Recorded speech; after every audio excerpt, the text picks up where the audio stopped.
जय हिंद दोस्तों, मैं Amit Kumar. YouTube channel Amit sir physical academy. एक छात्र है जो कि अग्निवीर के और ट्रेनिंग करके लौटे हैं, जानते हैं वहाँ किस प्रकार से ट्रेनिंग होता है और उन्होंने वहाँ जाके क्या सब सीखा और इनका कहाँ पोस्टिंग है। क्या नाम हुआ आपका? मेरा नाम अग्निवीर अमरेश कुमार ठाकुर है। हम बिहार के कैमूर डिस्ट्रिक्ट के रहने वाले हैं। हमारा डोजरा रेजिमेंट है।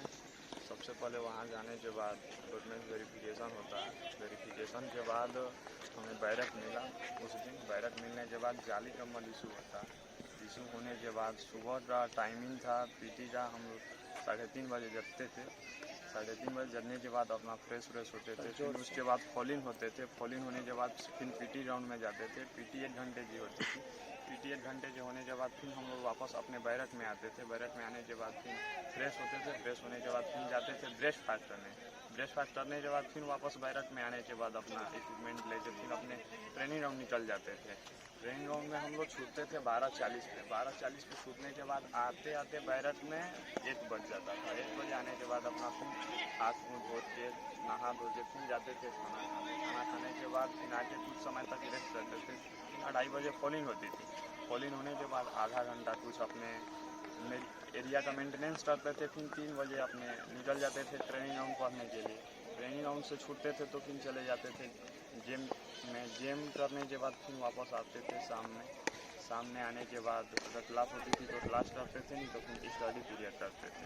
हम लोग लगभग ट्रेनिंग टाइम 10 बजे सोते थे, 3:30 से 4 बजे जग जाते थे। ट्रेनिंग टाइम जितना कम सोएंगे उतना ही हमको ट्रेनिंग में फ़ायदा होगा। बोलते हैं ना कि जितना खून पसीना बहाएंगे हम ट्रेनिंग में उतना ही अपना युद्ध के मैदान में खून बचा सकते हैं। कम बहे। ट्रेनिंग एक ऐसा समय है जिसमें हमको हर एरिया हर चीज़ सीखने का हर कुछ हमको सीखने का उसमें ज्ञान प्राप्त होता है। एक अच्छे NCO JCO द्वारा हमें सिखाया जाता है वेपन के हैंडलिंग, माइंड लगाना, माइंड बनाना।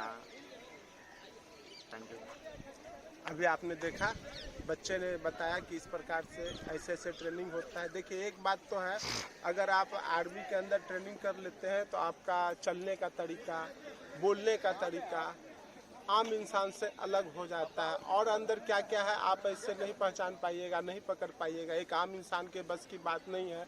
लेकिन जब वहाँ कोई ट्रेनिंग कर लेता है तो देखिएगा कभी भी दोनों पैर पे ही खड़ा रहेगा और बाकी और किसी को देख लीजिए 2 पैर पे एक साथ खड़ा नहीं रह सकता, क्योंकि उसके अंदर ये गुण आ ही नहीं सकता है ना। तो ट्रेनिंग के बाद इंसान तो पहले 2 पैर पे खड़ा होना सीख जाता है। 2 पैर पे आप खड़ा रहिएगा तो ज़्यादा देर तक खड़ा रह पाइएगा, है ना। ये सब एक पार्ट से और एक लैंग्वेज चेंज हो जाता है। अगर आप जाइएगा अभी किस तरह से यहाँ बात करता था, अभी बोला होगा तो अभी किस तरह से। तो बच्चे थे यहाँ, हमने इनको ट्रेनिंग दिया था, बहुत बेहतर तरीके से मेहनत करके गए थे। और मेडिकल के बाद भी होता है एक आध चीज़ में जो है क्या लगा देता है किंतु परंतु, है ना। क्या बोलते हैं उसको? रीमेडिकल लगा दिया था। हिम्मत नहीं हारे और रीमेडिकल, बहुत सारे छात्र ऐसे होते हैं रीमेडिकल लगा दिया कि भाई अब नहीं जाना है।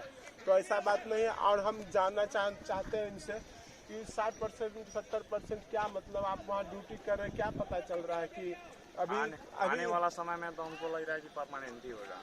जैसे कि फौज में इतना सेना की कमी है कि नहीं परमानेंट होगा तो चल ही नहीं सकता है फौज। ठीक है ना। तो समझ जाइए, जो भी अग्निवीर वाले छात्र हैं अच्छे से मेहनत कीजिए। इनको भी जो है परमानेंट कर दिया जाएगा। थोड़ा समय है, बदलाव होगा, तो परेशान मत होइए, अपना मेहनत करिए। क्योंकि आर्मी वाले बहुत सारे बच्चे हैं वो सो गए हैं कि अब 4 साल का ड्यूटी है, क्या करेंगे। ऐसा नहीं है। देश के लिए आप मेहनत कर रहे हैं, देश के लिए आप खून बहा रहे हैं, तो सरकार भी आपके बारे में जरूर सोचेगा। जय हिंद, जय